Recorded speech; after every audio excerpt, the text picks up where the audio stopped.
Le signal radio capté dans les Alpes. Un message venu d'où? Bonjour à tous. Imaginez capter un signal venu de nulle part en plein cœur des montagnes. Seriez-vous fasciné ou effrayé? Racontez en commentaire. Il faisait un froid de gueule ce soir-là, un de ces froids secs et piquants de fin octobre en Haute-Savoie, où le ciel nocturne se déploie avec une clarté impitoyable, parsemée d'étoiles si nombreuses qu'elles en deviennent étourdissantes. À l'observatoire du Pic des Anges, perché à près de 2000 mètres d'altitude, loin de toute pollution lumineuse et surtout de la plupart des interférences radio, l'activité était rythmée par la rotation lente de la parabole principale et le ronronnement feutré des serveurs dans la salle de contrôle chauffée. Le docteur Antoine Dubois, la quarantaine, silhouette un peu voûtée par des années passées penchées sur des écrans, sirotait un café tiède, les yeux rivés sur les spectres défilants. Sa routine, depuis 10 ans, consistait à scruter les ondes radio venues du cosmos, à la recherche de pulsars lointains, de quasars insaisissables, des échos de la formation de l'univers. Un travail de patience infinie, souvent répétitif, mais animé par la flamme de la découverte qui, malgré tout, ne s'éteignait jamais vraiment. Ce soir-là, il traquait des sursauts radio rapides, FRB, ces flashs mystérieux venus des profondeurs de l'espace, dont l'origine reste un des grands mystères de l'astrophysique. Les filtres étaient calibrés, les algorithmes tournaient, les données s'accumulaient sur les disques durs. C'était une nuit comme les autres, prévisible, calme, jusqu'à 02h17. Sur l'écran de monitoring principal, celui qui affichait le spectre radio en temps réel, une série de lignes verticales nettes, fines, est apparue soudainement. Pas un pic unique, comme un FRB ou un pulsar isolé. Non, une séquence. Une série de pulses réguliers, séparés par des intervalles précis, se répétant.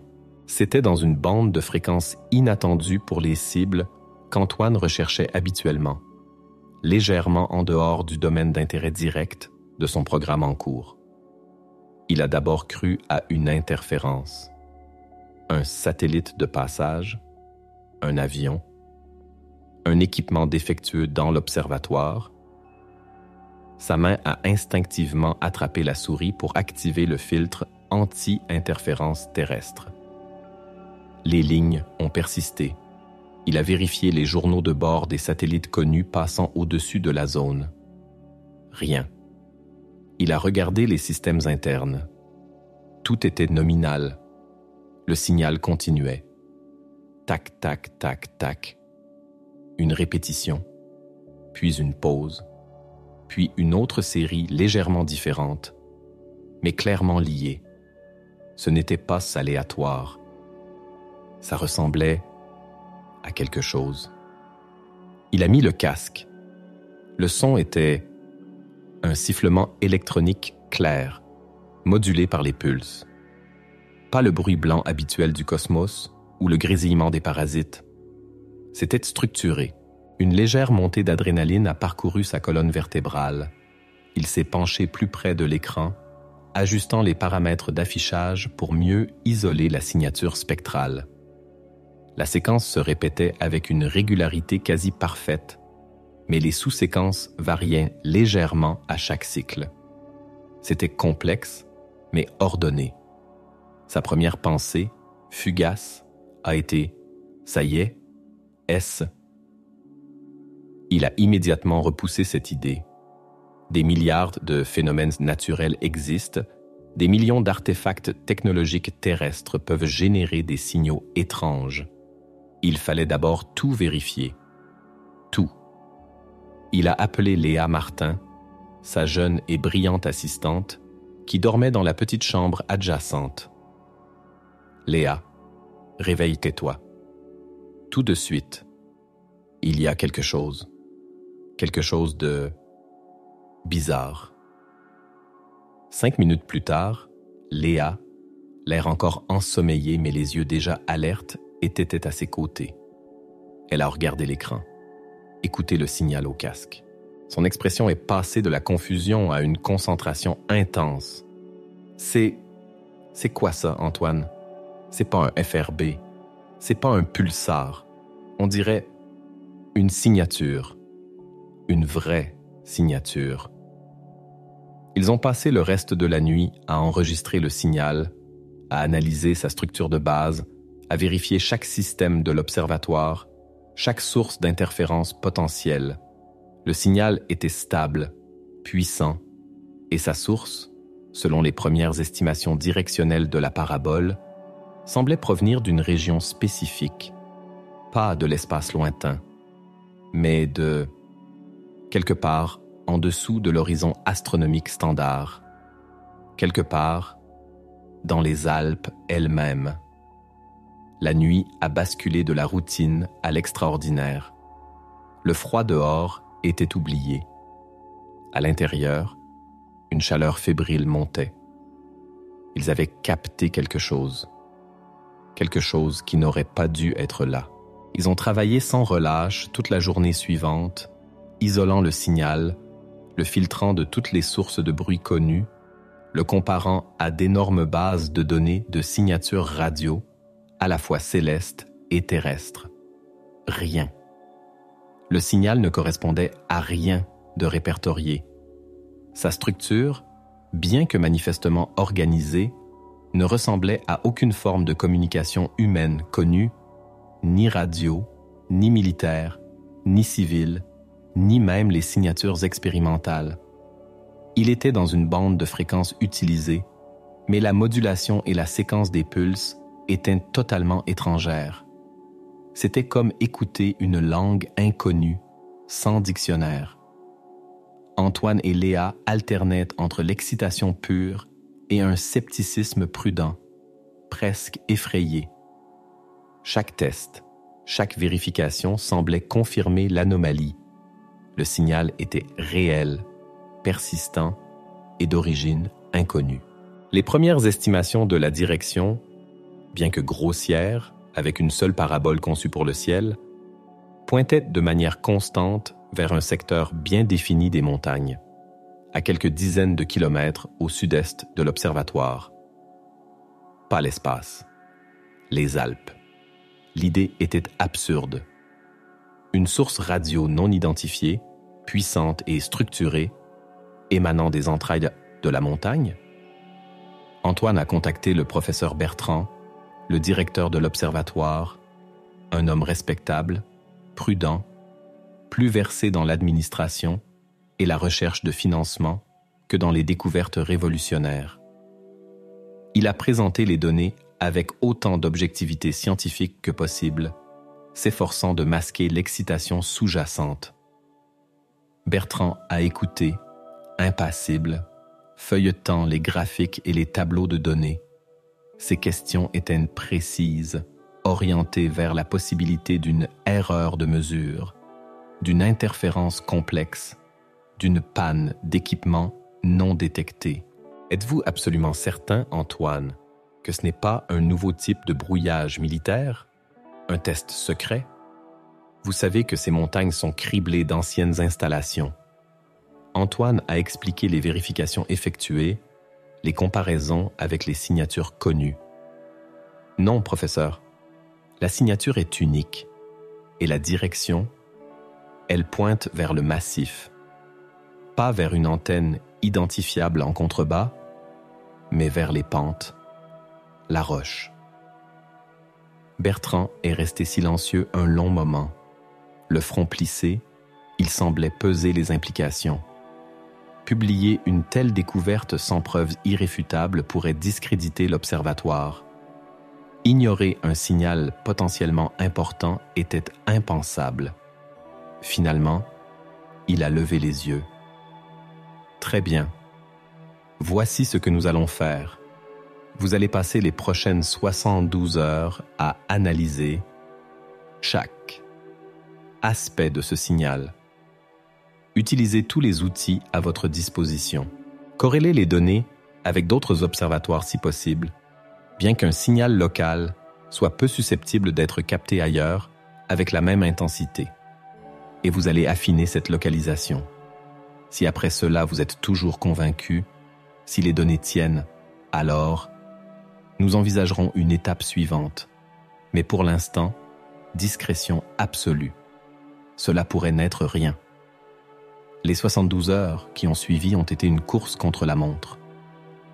Antoine et Léa ont plongé dans l'analyse spectrale, temporelle, cherchant des motifs, des répétitions, des variations. Ils ont utilisé des techniques d'interférométrie à très courte base, exploitant les légères variations du signal capté par différents points de la parabole pour tenter d'affiner la direction. La source était clairement ponctuelle et fixe. Et toutes les analyses pointaient vers un secteur montagneux isolé, loin des routes principales et des habitations. Un endroit sauvage. L'idée d'une interférence s'amenuisait de plus en plus. Cela ressemblait étrangement à une émission. Une émission dirigée ou simplement une source rayonnant dans toutes les directions depuis son point d'origine. La puissance du signal était notable, surtout compte tenu de sa distance estimée à quelques dizaines de kilomètres. C'était comme si quelque chose, là-bas, émettait activement ou réémettait. Au bout de 3 jours, épuisés mais galvanisés, ils avaient une zone d'origine bien plus restreinte, une zone au cœur d'un massif apparemment désert. Ils ont présenté les résultats à Bertrand. Les preuves étaient difficiles à réfuter. La signature unique, la persistance, la localisation précise dans une zone non habitée. Bertrand, bien que visiblement inquiet, a dû s'incliner devant les données.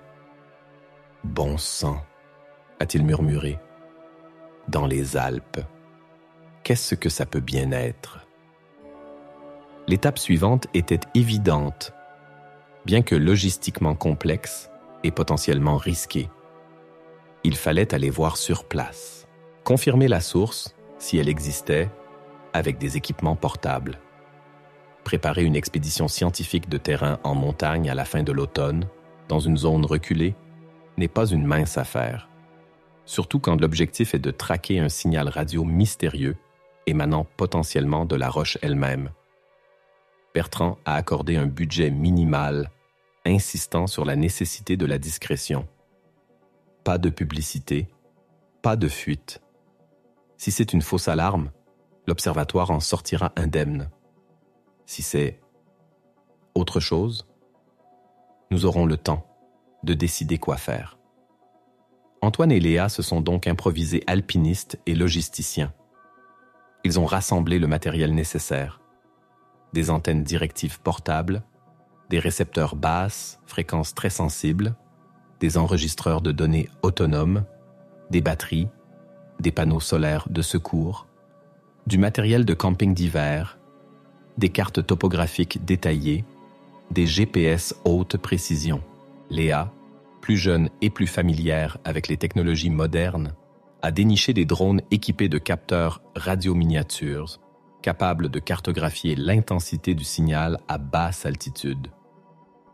Antoine s'est concentré sur les aspects purement radio et la stratégie de mesure. Ils ont étudié la zone désignée par leur triangulation. Un secteur escarpé, dominé par une crête rocheuse appelée localement la dent du chamois.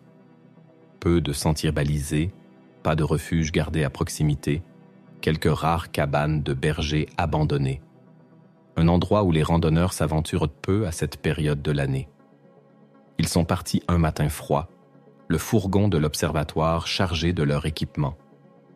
Direction le petit village le plus proche de la dent du chamois, à une 60aine de kilomètres. Le trajet a été silencieux, chacun perdu dans ses pensées. L'excitation de la découverte potentielle se mêlait à une pointe d'appréhension. Et s'ils ne trouvaient rien? Et si le signal s'arrêtait? Et si c'était quelque chose de dangereux? Arrivés au village, ils ont garé le fourgon discrètement près de l'église et ont transféré une partie du matériel dans des sacs à dos d'expédition. Ils prévoyaient de passer plusieurs jours en autonomie. Avant de monter, ils ont fait une halte au café local pour glaner quelques informations sur la zone. Le patron, un homme âgé aux mains calleuses, a écouté leur demande de renseignements sur les accès à la Dente du Chamois avec une curiosité non dissimulée. La Dente? Pourquoi voulez-vous aller là-haut? C'est pas un endroit pour les touristes, surtout maintenant. Y a rien là-bas, juste la roche et les vents. Antoine a inventé une histoire de recherche géologique. L'homme a hoché la tête, pas tout à fait convaincu. Faites attention, il y a des vieux chemins de contrebandiers, des ruines militaires d'avant-guerre. La montagne garde ses secrets. Les mots « ruines militaires » ont résonné dans l'esprit d'Antoine. Bertrand avait mentionné d'anciennes installations. Était-ce une piste? Ils ont remercié le patron et ont commencé l'ascension, sac au dos. Le premier jour a été consacré à l'établissement d'un camp de base temporaire et à des mesures initiales à basse altitude. Ils ont déployé une antenne directionnelle et un récepteur portable. Le signal était bien là, plus fort que depuis l'observatoire, et il provenait clairement de la direction de la Dente du Chamois. Pas de doute possible. En affinant la direction avec l'antenne, ils ont pu réduire la zone de recherche à une section spécifique de la crête. Le lendemain, ils ont commencé à monter vers la zone ciblée, s'arrêtant régulièrement pour prendre des mesures. Chaque mètre gagné en altitude rapprochait l'aiguille du récepteur du maximum. Le signal devenait de plus en plus puissant, de plus en plus clair. Ils étaient sur la bonne voie. La montagne, majestueuse et indifférente, semblait garder jalousement son secret. Les vents se levaient, le ciel virait au gris. L'atmosphère se faisait de plus en plus tendue. Il se rapprochait du point d'origine. Le troisième jour a été marqué par une météo changeante, typique de l'automne, en altitude. Des bancs de brouillard épais roulaient sur les pentes, masquant la visibilité, puis se dissipaient aussi vite qu'ils étaient apparus, laissant place à un soleil pâle et bas sur l'horizon. Antoine et Léa continuaient leur progression prudente vers la section de crête identifiée la veille. Le terrain devenait plus difficile, plus abrupt, sans sentier évident. Ils utilisaient leur GPS et les cartes détaillées pour naviguer, s'aidant parfois des drones pour avoir une vue d'ensemble lorsque le brouillard le permettait. L'intensité du signal sur leur récepteur portable ne laissait plus de place au doute. Le point d'origine était tout proche. L'aiguille était presque constamment dans le rouge, saturée. Il fallait maintenant le localiser avec une précision centimétrique, ou presque. Ils ont déployé un équipement plus spécifique, un réseau de petites antennes passives reliées à un analyseur de phase capable de trianguler la source avec une grande finesse sur une courte distance. Ils ont marché en arc de cercle autour de la zone la plus probable, traçant une grille imaginaire sur la pente rocheuse. Les données convergeaient toutes vers un point précis, sur un flanc de la crête, légèrement en contrebas du sommet. Un endroit qui semblait, à première vue, n'être qu'une paroi rocheuse escarpée, couverte de lichens et de rares touffes d'herbes résistantes. Aucune entrée évidente, aucune structure visible. Était-ce possible? Un signal aussi puissant émanant directement de la roche massive. Ils ont utilisé des détecteurs de métaux, des radars de pénétration de sol miniatures. Rien qui ne suggère une cavité ou une structure artificielle juste sous la surface à cet endroit précis. La frustration commençait à monter. Et si la source était naturelle? Un minerai particulier excité par un phénomène géologique inconnu? Ou peut-être que le signal était réfléchi par la roche et que la vraie source était ailleurs, mais bien cachée. Ils ont relancé les drones, les faisant voler au ras de la paroi, utilisant leurs capteurs thermiques et radio.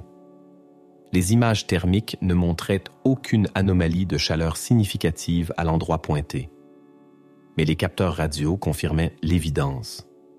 Le signal était maximal, presque écrasant, juste là, contre cette section de roche. Léa, scrutant les images du drone avec un zoom puissant, a soudain pointé du doigt. « Regardez, là, juste au-dessus de ce gros rocher, à droite de la zone la plus chaude, on dirait... Une fissure? Non.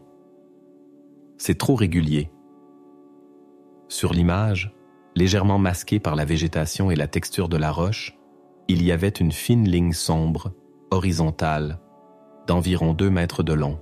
Elle semblait trop droite pour être naturelle. Ils ont grimpé jusqu'à l'endroit indiqué. En s'approchant, ils ont confirmé. Ce n'était pas une fissure naturelle. C'était une jointure, presque invisible, parfaitement intégrée à la paroi rocheuse, mais bien présente. Une fine découpe dans la pierre.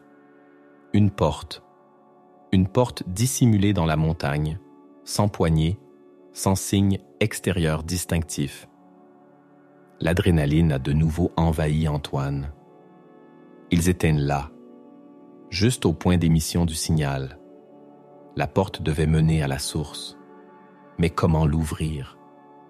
Ils ont tâté la roche, cherchant un mécanisme, une ouverture. Rien. C'était comme si la montagne avait avalé cette entrée. Ils ont sorti leurs outils, envisageant de forcer. Mais c'était risqué et prendrait du temps. Léa a eu une idée. Le signal, il est ici. Est-ce qu'il pourrait être lié à l'ouverture? Un système d'identification? Une activation? Ils ont essayé d'émettre à la même fréquence, de reproduire la séquence des pulses du signal capté en visant la porte avec une petite antenne directionnelle. Rien ne s'est passé. Ils ont essayé d'autres séquences enregistrées. Toujours rien. L'épuisement et la frustration revenaient. Le soleil déclinait rapidement et le froid devenait mordant. Devraient-ils abandonner pour aujourd'hui et revenir demain? Alors qu'ils s'apprêtaient à remballer une partie de leur équipement et à chercher un endroit abrité pour bivouaquer, Antoine a eu une intuition. Et si la clé n'était pas la séquence, mais la force du signal? Regardez, notre récepteur est saturé ici. Peut-être que le mécanisme d'ouverture réagit à une intensité de champ spécifique, un peu comme un portail automatique qui s'ouvre quand une voiture s'approche. C'était une idée farfelue, mais qui sait? Ils avaient un petit émetteur d'urgence qu'ils n'avaient pas encore utilisé à cette fin. Il n'était pas conçu pour reproduire la séquence exacte du signal mystérieux, mais il pouvait émettre un porteur simple à la même fréquence et avec une puissance ajustable. Avec précaution, Antoine a pointé la petite antenne de l'émetteur vers la jointure de la porte et a commencé à augmenter progressivement la puissance. Au début, rien. Puis, alors que l'indicateur de puissance atteignait environ 70% de sa capacité maximale, un faible déclic a retenti de l'intérieur. La fine ligne sombre dans la roche a semblé s'écarter très légèrement. Antoine a continué d'augmenter la puissance. Un grincement lent et lourd a commencé, résonnant étrangement dans le silence de la montagne. La section de paroi rocheuse s'est mise à pivoter vers l'intérieur, révélant une ouverture sombre, comme la bouche d'une grotte artificielle. L'air qui s'en échappait était froid et sentait l'humidité et un vague parfum métallique et moisi. Léa a allumé sa lampe frontale. Le faisceau de lumière a plongé dans l'obscurité, révélant un tunnel grossièrement taillé dans la roche, descendant légèrement en pente. Les parois n'étaient pas lisses, mais portaient les marques d'outils de forage, peut-être anciens. Le signal radio, capté par leurs appareils, était désormais assourdissant, saturant tous les indicateurs à leur maximum. Il émanait clairement de l'intérieur du tunnel. L'excitation et l'appréhension se sont intensifiées. Ils étaient sur le point d'entrer dans l'inconnu, dans le cœur de la source du signal. « Prête ?» a demandé Antoine, sa voix un peu tremblante. Léa a hoché la tête, son visage éclairé par la lampe frontale, les yeux brillants. Prête. Ils ont ajusté leur sac à dos, vérifié leur lampe et se sont aventurés dans le tunnel sombre. L'entrée s'est refermée derrière eux avec un nouveau grincement lourd, les plongeant dans l'obscurité la plus totale, à l'exception de la lumière de leur lampe. Le silence extérieur a été remplacé par l'écho de leurs pas et, omniprésent, le sifflement électronique intense du signal mystérieux. Le froid de l'intérieur était différent de celui de l'extérieur, un froid humide et stagnant qui pénétrait les vêtements. Le tunnel s'enfonçait dans la montagne, apparemment sur une distance considérable. L'air devenait de plus en plus lourd et le signal de plus en plus fort. Ils ont progressé prudemment dans le tunnel. Les parois de roches brutes laissaient par endroits la place à des sections cimentées, anciennes et dégradées. Des restes de câbles rouillés couraient le long des murs, s'enfonçant dans la roche ou disparaissant dans des conduits obstrués. C'était clairement une installation humaine, abandonnée depuis longtemps. Mais de quand datait-elle? Et pourquoi avait-elle été construite ici, au milieu de nulle part? Le signal les guidait. Son intensité augmentait à mesure qu'il s'enfonçait, devenant presque physiquement ressenti, une vibration basse dans l'air. Après une centaine de mètres, le tunnel s'est ouvert sur une série de pièces plus vastes, taillées dans la roche et renforcées par des structures en béton. Elles étaient vides pour la plupart, balayées par le temps. Des vestiges d'équipements rouillés gisaient au sol, des châssis métalliques tordus, des fragments de verre épais, des indicateurs illisibles. L'endroit ressemblait à un vieux laboratoire ou à un poste de communication, laissé en l'état après un départ précipité. Léa a exploré une pièce, éclairant avec sa lampe. « Regardez, Antoine. » Des inscriptions. Sur un mur, à moitié effacé par l'humidité, des lettres et des chiffres peints étaient visibles. Ils étaient dans un alphabet qu'Antoine a immédiatement reconnu, le cyrillique, et la langue russe. Une base soviétique secrète dans les Alpes françaises, l'idée semblait incroyable, digne d'un roman d'espionnage. Mais les preuves étaient là. Les dates sur certains équipements, là où elles étaient encore lisibles, suggéraient une activité dans les années 1960 ou 1970, au plus fort de la guerre froide. Quelle pouvait être la nature de cette installation? Et surtout, pourquoi émettait-elle un signal radio maintenant, des décennies après son abandon apparent? Ils ont continué à suivre l'origine du signal. Il les a menés à travers un dédale de couloirs secondaires, certains effondrés, d'autres bloqués par des portes métalliques scellées par la rouille. Ils ont dû se frayer un chemin, escaladant des décombres, rampant parfois dans des passages étroits. Le signal était un guide infaillible, de plus en plus puissant, de plus en plus pressant. L'atmosphère devenait lourde, chargée d'une électricité statique perceptible. Le sifflement électronique était si fort qu'il devait presque crier pour s'entendre. Finalement, ils sont arrivés devant une dernière porte. Elle était différente des autres.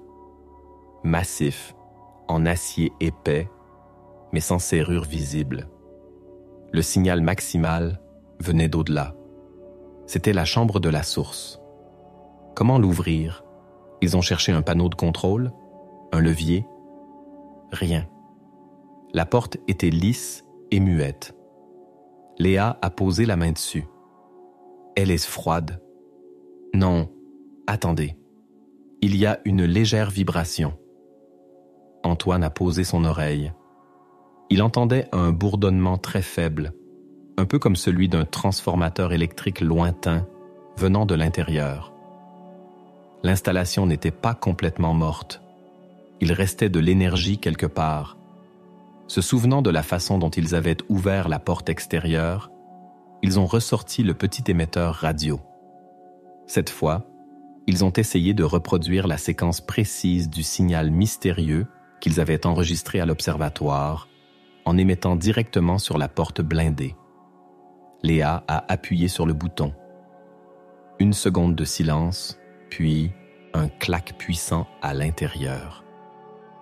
La lourde porte a basculé lentement, révélant une chambre plus petite, éclairée par une lumière pâle et intermittente provenant d'un coin. La chambre était de forme hexagonale, ses murs recouverts de panneaux métalliques noircis. Au centre se dressait une structure imposante, complexe, qui semblait être la source de la lumière et du signal. Difficile de la décrire précisément. Elle ressemblait à un enchevêtrement d'antennes, de bobines, de tubes de verre épais, de dissipateurs thermiques massifs et de câbles de grosse section, le tout monté sur un socle de béton armé. Des arcs électriques sporadiques crépitaient entre certaines parties métalliques, projetant des ombres mouvantes sur les murs. Un bourdonnement grave et constant émanait de la machine, la vibration que Léa avait sentie à travers la porte. Et le sifflement du signal radio était ici à son paroxysme, si intense qu'il causait une gêne physique, une pression sur les tympans. L'objet semblait à la fois incroyablement sophistiqué pour son époque présumée, les années 60-70, et étrangement primitif dans sa manifestation énergétique, avec ses arcs électriques et son bourdonnement mécanique. Sur un panneau de contrôle adjacent, éteint, des étiquettes en cyrillique confirmaient l'origine soviétique. Il y avait des schémas complexes, des indications de puissance, mais tout était arrêté, sauf la machine elle-même, qui semblait fonctionner en mode dégradé ou selon un cycle très lent. C'était elle qui émettait le signal radio. Mais quel était son but? Une arme? Un système de communication à très longue portée? Une expérience sur les ondes ou l'énergie? Le signal qu'ils avaient capté à l'observatoire n'était peut-être pas un message intentionnel, mais simplement un sous-produit de son fonctionnement, un rayonnement parasite d'un processus interne. Antoine et Léa ont sorti leur équipement d'enregistrement le plus précis. Ils ont installé une antenne miniature près de la machine pour capter le signal directement à la source, espérant ainsi obtenir une version pure, non altérée, qui pourrait révéler une structure plus profonde, un message qui aurait été masqué par le bruit et la distance. Pendant qu'ils enregistraient, ils examinaient la machine plus attentivement. Elle était clairement conçue pour générer ou manipuler des quantités massives d'énergie, probablement dans le domaine radiofréquence ou micro-ondes. L'absence d'interface utilisateur moderne, la robustesse de la construction, l'isolement extrême du site, tout suggérait un projet top secret, potentiellement militaire, lié à la guerre froide. Mais qu'est-ce qui l'alimentait encore après toutes ces années? Il n'y avait pas de groupe électrogène apparent, pas de ligne électrique extérieure visible. Peut-être une source d'énergie interne, géothermique, nucléaire, même petite. L'idée était glaçante. Le temps s'étirait. Ils enregistraient, prenaient des photos, discrètement, avec leur téléphone, l'équipement professionnel étant trop encombrant dans cet espace restreint, essayant de comprendre l'incompréhensible. La lumière intermittente de la machine, les arcs électriques, le bourdonnement, le sifflement constant. L'atmosphère était irréelle. Ils savaient qu'ils ne pourraient pas rester longtemps. Découvrir l'existence d'une installation soviétique secrète, potentiellement dangereuse, sur le sol français, était une affaire d'état majeur.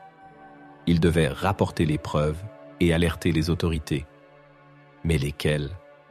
Et comment s'assurer que leur découverte ne serait pas étouffée ou mal interprétée? La machine continuait d'émettre son énigmatique signal.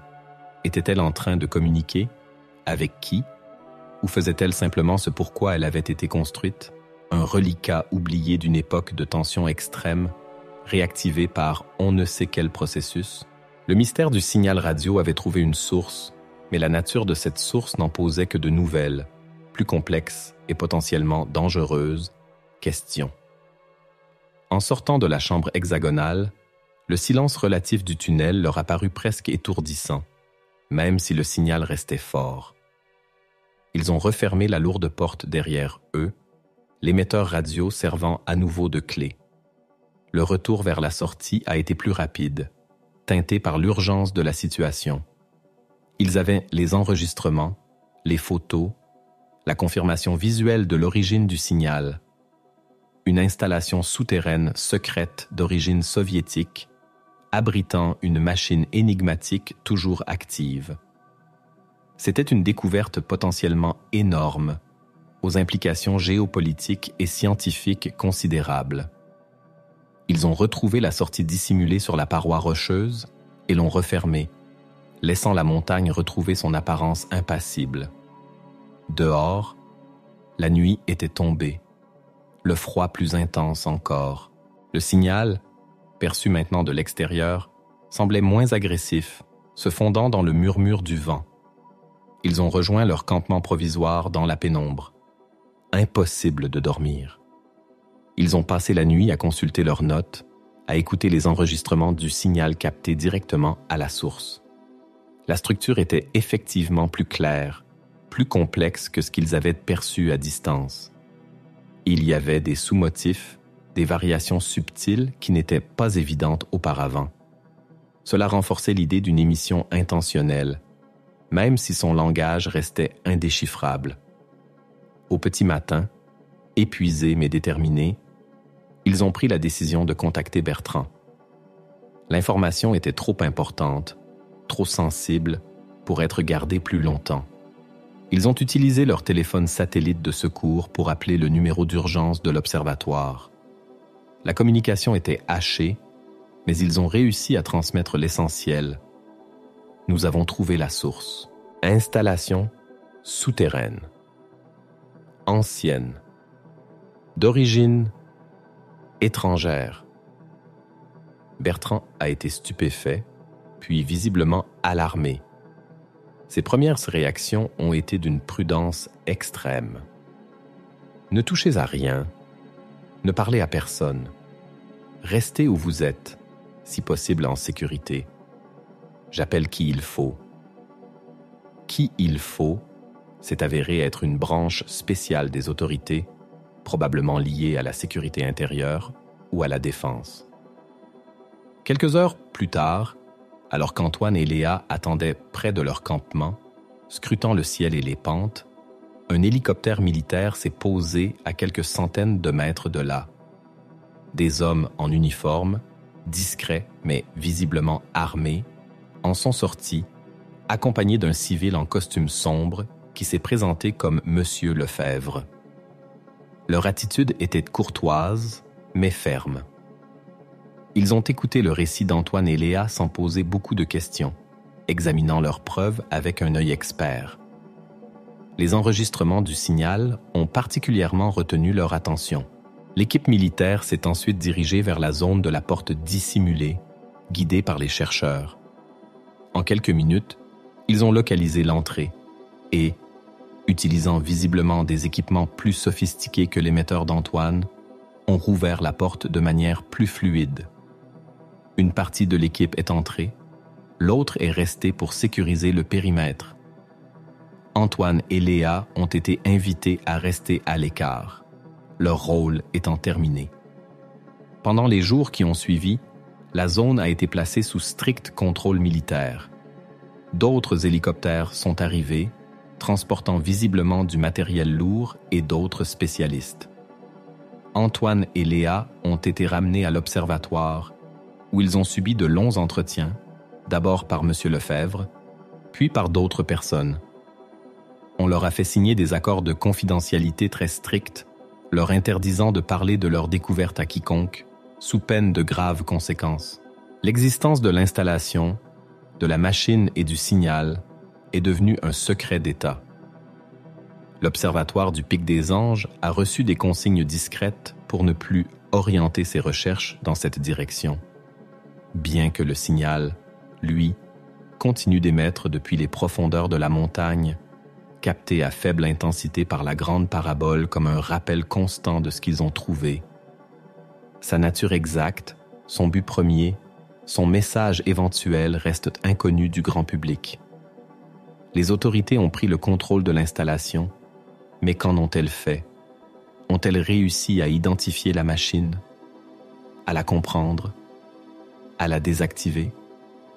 Antoine et Léa sont retournés à leur routine, mais le ciel n'avait plus la même immensité. Le plus grand mystère n'était pas venu des étoiles, mais des entrailles de la Terre, ramené par une technologie oubliée et un signal qui continue de chuchoter son existence.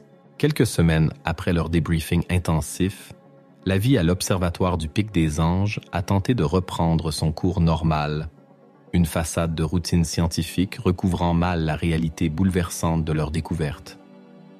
Antoine et Léa étaient de retour devant leurs écrans, analysant des données venues du cosmos, mais leur esprit était constamment ramené à ce sifflement électronique, à l'odeur d'humidité et de métal rouillé de l'installation souterraine, à la vision de cette machine monstrueuse et incompréhensible. Le silence qui entourait l'affaire était pesant. Aucune information n'a jamais filtré, ni dans la presse locale, ni dans les milieux scientifiques. Bertrand, fidèle à son rôle, a géré la situation avec les autorités, assurant que l'Observatoire respecte la confidentialité imposée. Il était clair que l'affaire était entre les mains d'entités bien plus puissantes et secrètes que la communauté scientifique. Antoine et Léa étaient formellement interdits de communiquer sur ce sujet, même entre eux, au-delà des nécessités de la recherche officielle, qui excluait désormais explicitement l'analyse du signal des Alpes. Pourtant, le signal était toujours là. Faiblement, mais régulièrement, il apparaissait sur certains des récepteurs les plus sensibles de l'Observatoire.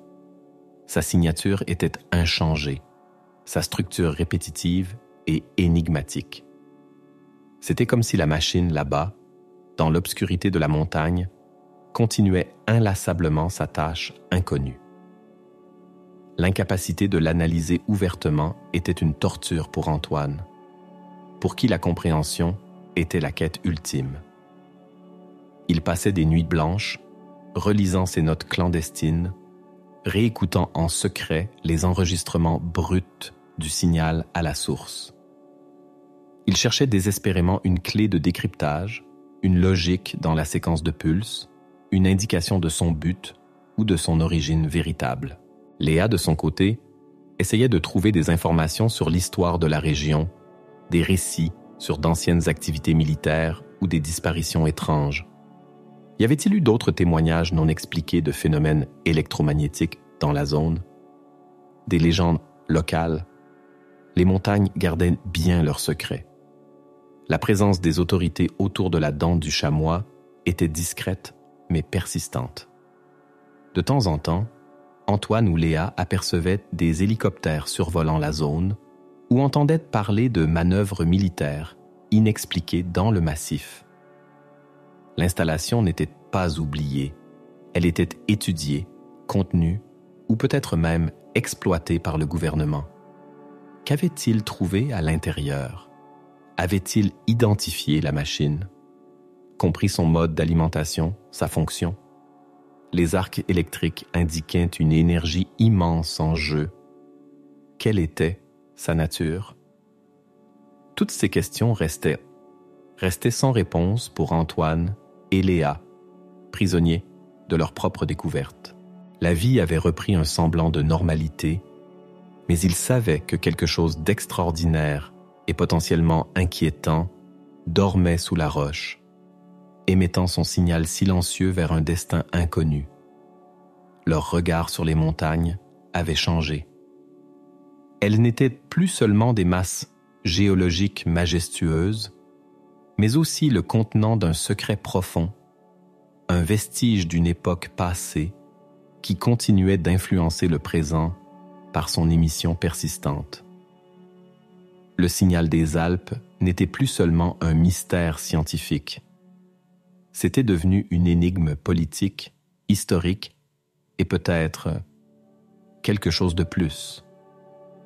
Le temps a passé. Des mois, puis des années. Le signal des Alpes est resté une anomalie persistante, un murmure dans le bruit de fond radio, connu de quelques initiés tenus au secret. Pour Antoine et Léa, il est devenu à la fois une obsession silencieuse et une cicatrice. Leur carrière à l'observatoire s'est poursuivie, émaillée de recherches plus conventionnelles sur les pulsars et les galaxies lointaines. Mais chaque nuit, alors que les instruments balayaient le ciel, leurs pensées revenaient vers la dent du chamois, vers l'obscurité de ce tunnel, vers la machine crépitante. Ils n'avaient jamais cessé leurs recherches personnelles, discrètes, menées dans l'ombre. Léa a continué d'explorer les archives, les témoignages, les légendes locales.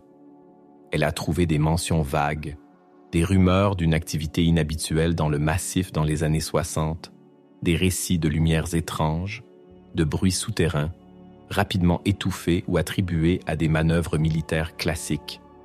Rien de concret, rien qui ne pointe directement vers une installation soviétique. Antoine, de son côté, a perfectionné ses outils d'analyse, essayant de décortiquer le signal enregistré à la source. La structure était d'une complexité stupéfiante. Pas de langage binaire simple, pas de séquence mathématique évidente. C'était comme écouter une symphonie chaotique, mais paradoxalement organisée. Y avait-il une information cachée, un code, un message? Ou le signal n'était-il que le bruit de fonctionnement d'une machine dont le but nous échappait totalement? Une sorte de résonance énergétique, un effet secondaire de son objectif réel. L'hypothèse d'une source d'énergie inconnue, peut-être liée à la géologie particulière de la montagne, réactivant périodiquement cette ancienne machine, gagnait en crédibilité. Cela expliquerait pourquoi elle fonctionnait encore après tant d'années, sans alimentation externe visible, une sorte de couplage énergétique naturel et artificiel, mais même cela ne disait rien du pourquoi de cette machine, de son but initial. Pendant ce temps, les autorités continuaient de surveiller le site. Antoine et Léa savaient qu'ils n'étaient pas les seuls à s'intéresser à ce qui se trouvait sous la dent du chamois. Parfois, un contact discret était initié par M. Lefebvre ou un de ses collègues. Des questions subtiles sur les premières observations du signal, sur les conditions de sa découverte. Une tentative de vérifier si Antoine et Léa avaient révélé quoi que ce soit, ou peut-être de glaner des détails techniques qu'ils auraient oublié de mentionner. Le sentiment d'être sous surveillance, bien que léger, ne les a jamais complètement quittés. Ils étaient devenus des acteurs involontaires d'une affaire qui les dépassait largement. Le signal des Alpes, capté par hasard une nuit froide, avait ouvert une porte non seulement dans la montagne, mais aussi sur une couche d'histoires secrètes, de technologies oubliées et de questions sans réponse. Il restait là, un sifflement électronique constant, rappelant l'existence d'un secret enterré, attendant peut-être d'être enfin compris ou redouté. Leurs regards se croisaient parfois au-dessus des écrans, un accord silencieux sur l'importance persistante de ce signal.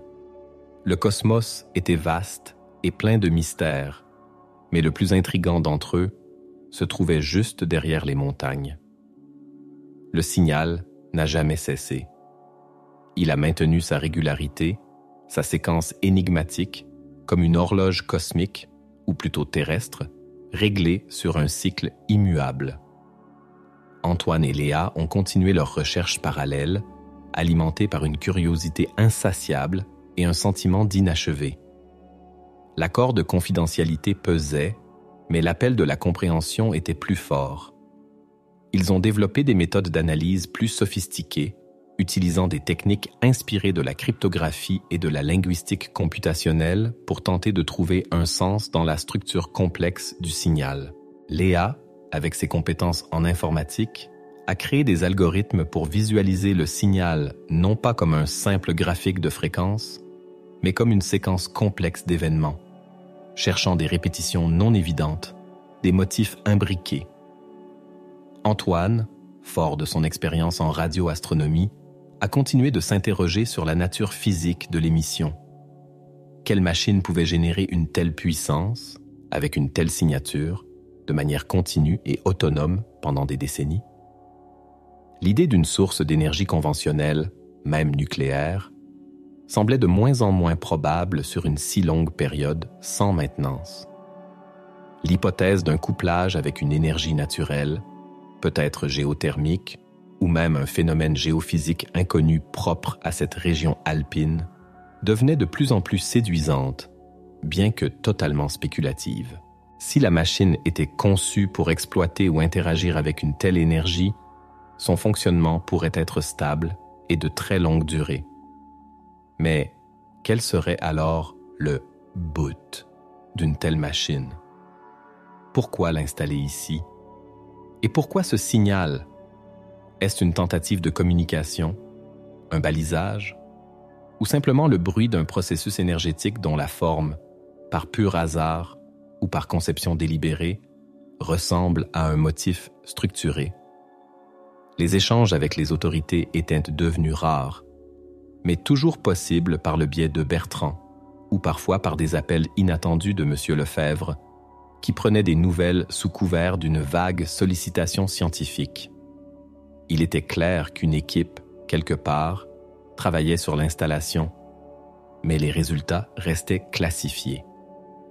Antoine et Léa se sentaient à la fois privilégiés d'avoir fait cette découverte et frustrés d'en être écartés. Ils avaient ouvert la porte, mais d'autres étaient entrés et avaient refermé l'accès à la connaissance. Ils ont envisagé d'approcher discrètement des experts extérieurs, des historiens de la guerre froide, des spécialistes des technologies russes anciennes, mais le risque de rompre la confidentialité et de mettre en péril leur carrière, voire pire, était trop élevé. Ils étaient seuls dans leur quête de compréhension du signal. Un jour, Léa est tombée sur un vieux rapport déclassifié, datant des années 90, mentionnant un projet soviétique classifié, Project Zarya, Aurore, visant à étudier les anomalies géophysiques en Europe et leur potentiel usage stratégique. Les documents étaient vagues, très censurés, mais la date et la localisation géographique approximative, les régions montagneuses d'Europe centrale et de l'Ouest, correspondaient. Pourrait-il y avoir un lien? Cette machine était-elle liée à ce Project Zarya, une tentative d'exploiter une source d'énergie naturelle rare ou d'utiliser la structure géologique pour un objectif inconnu? L'idée d'un réseau de telles installations, potentiellement, est apparue, effrayante. Si ce n'était qu'une seule machine, oubliée, c'était une anomalie historique.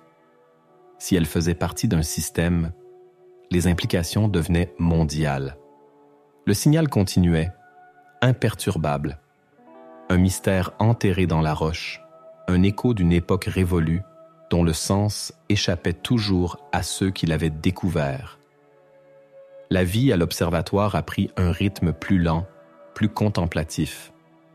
Les grandes découvertes sont rares et celles des Alpes, bien qu'énormes, étaient sous scellés. Antoine et Léa ont poursuivi leurs observations du ciel, une sorte de refuge dans l'immensité prévisible du cosmos comparée à l'imprévisibilité du secret enfoui sous leurs pieds. Pourtant, le signal restait un fil rouge invisible tissant leur quotidien. Ils ne pouvaient s'empêcher d'y revenir, de tester de nouvelles hypothèses sur sa structure, sur son origine. L'analyse spectrale de haute résolution continuait de révéler des complexités inattendues, des sous-harmoniques, des variations infimes qui semblaient exclure un simple bruit de machine et suggérer, au contraire, une forme d'organisation interne.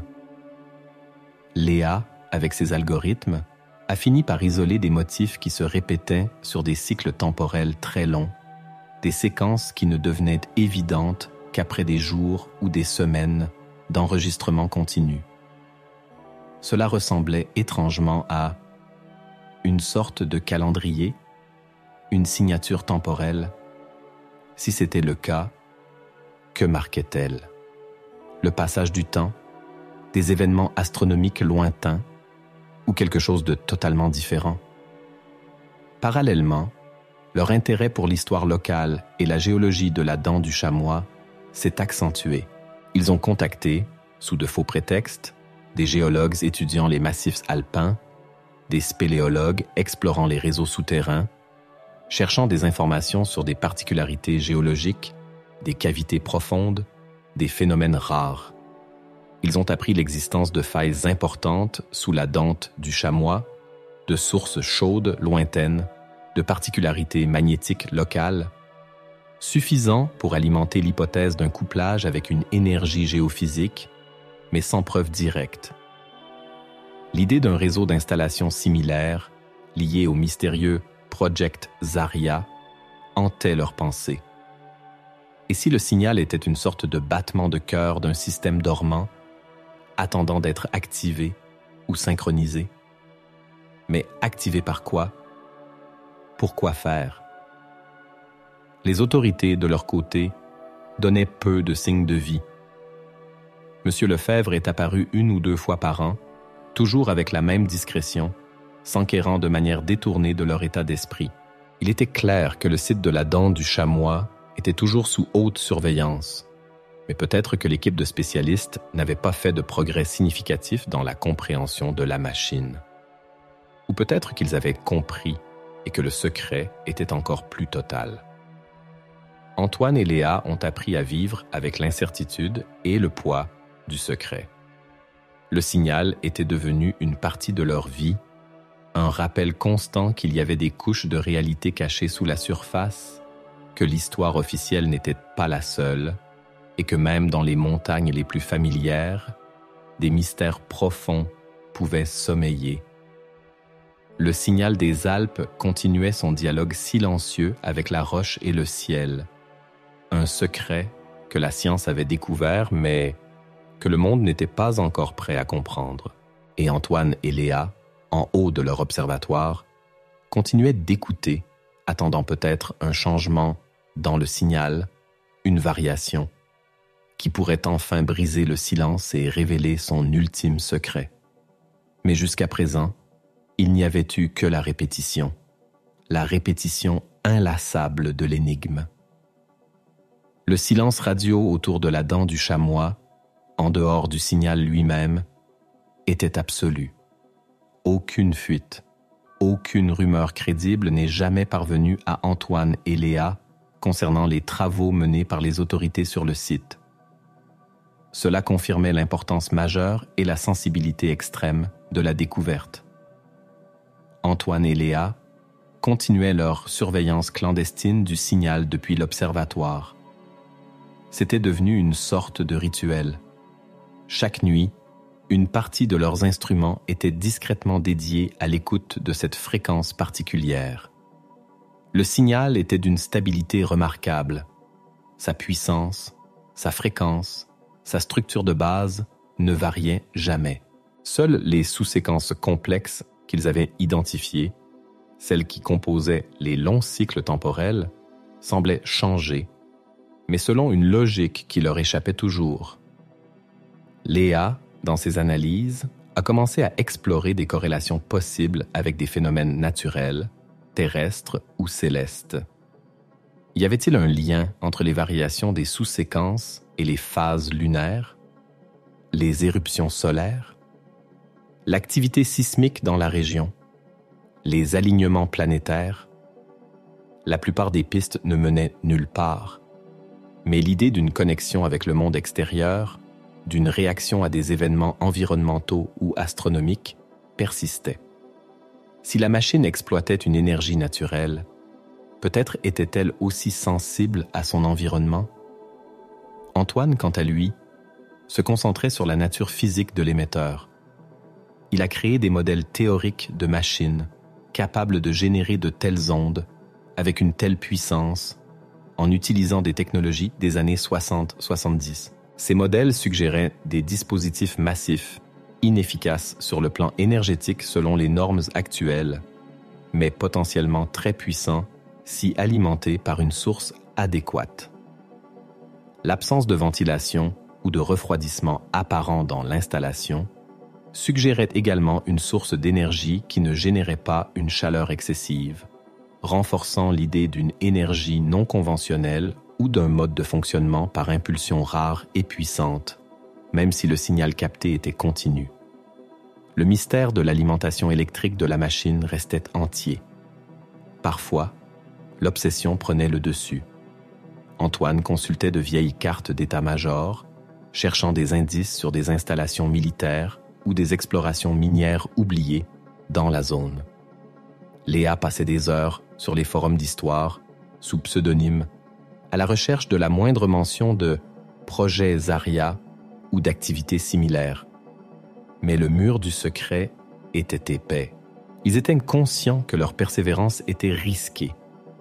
Monsieur Lefebvre leur avait fait comprendre, avec une subtilité de fonctionnaire chevronné, que certaines curiosités pouvaient s'avérer malsaines. Pourtant, ils ne pouvaient s'arrêter. Le signal était une énigme lancée par le passé, et ils sentaient une responsabilité, un devoir, de la résoudre. Était-ce un simple vestige technologique? Une balise? Un avertissement? Un système en attente? Sans accès à l'installation elle-même, sans connaître les conclusions des experts qui y travaillaient, ils étaient condamnés aux conjectures. Le signal des Alpes restait un point de focalisation constant, un défi à leur intellect et à leur courage. Il symbolisait tout ce qui restait inexpliqué dans un monde qui prétendait tout cartographier et tout comprendre. Il émettait, patiemment, comme s'il avait tout le temps du monde, enterré dans les profondeurs de la montagne, un secret dont la portée réelle échappait encore, peut-être, à tous ceux qui l'avaient découvert. Le signal des Alpes continue d'être capté à l'observatoire du Pic des Anges. Des années après sa découverte fortuite, il reste une anomalie non résolue pour Antoine Dubois et Léa Martin, et un secret bien gardé pour les autorités. L'installation souterraine, sous la dent du chamois, est toujours sous surveillance, sa nature et sa fonction exacte restant officiellement classifiées. Pour Antoine et Léa, le signal est devenu plus qu'un simple phénomène radio. C'est un symbole de l'inconnu qui peut surgir là où on l'attend le moins, un rappel que même l'environnement le plus familier peut abriter des mystères insoupçonnés, vestiges d'histoires oubliées ou prémices de réalités futures. Leur travail à l'observatoire a continué, mais avec une perspective différente, une conscience aiguë des couches de secrets et de complexité qui peuvent exister sous la surface. Ils ont appris à vivre avec le poids de ce qu'ils savent et l'incapacité de le partager. Une solitude partagée seulement entre eux et peut-être avec quelques autres chercheurs qui, ailleurs dans le monde, pourraient un jour capter un signal similaire et commencer leur propre quête. La structure complexe du signal n'a jamais été entièrement déchiffrée. Malgré leurs efforts et l'utilisation de techniques d'analyse de pointe, il a résisté à toute tentative d'en extraire un message clair ou une logique interne évidente. Les longs cycles identifiés par Léa se poursuivent, mais leur signification reste obscure. Est-ce une forme d'horloge marquant des intervalles de temps colossaux, un identifiant, un état de veille?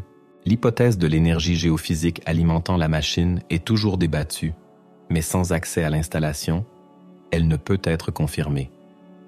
Le mystère de la machine elle-même, sa conception exacte, son but, la technologie qu'elle utilise, demeure la question centrale. Était-ce une arme, système de communication, un dispositif de recherche, un projet si expérimental qu'il est lui-même une fin en soi. M. Lefebvre et ses collègues n'ont jamais fourni de réponse. Maintenant, un mur de silence infranchissable. Antoine et Léa continuent d'observer les montagnes avec un regard différent. La dent du chamois n'est plus seulement une crête majestueuse, mais le couvercle d'un secret. Le signal, émanant de ces profondeurs, est un lien ténu avec ce secret, un battement de cœur électronique qui rappelle l'existence d'une technologie oubliée, d'un projet caché et d'une énigme qui n'a pas encore livré tous ses secrets. Le monde continue de tourner, ignorant le sifflement électronique provenant des Alpes, un message venu d'un lieu inattendu, d'une époque révolue, et dont le sens reste suspendu. Une question lancée dans l'éther, attendant peut-être un jour une réponse qui changera notre compréhension de l'histoire, de la technologie ou même de l'énergie elle-même.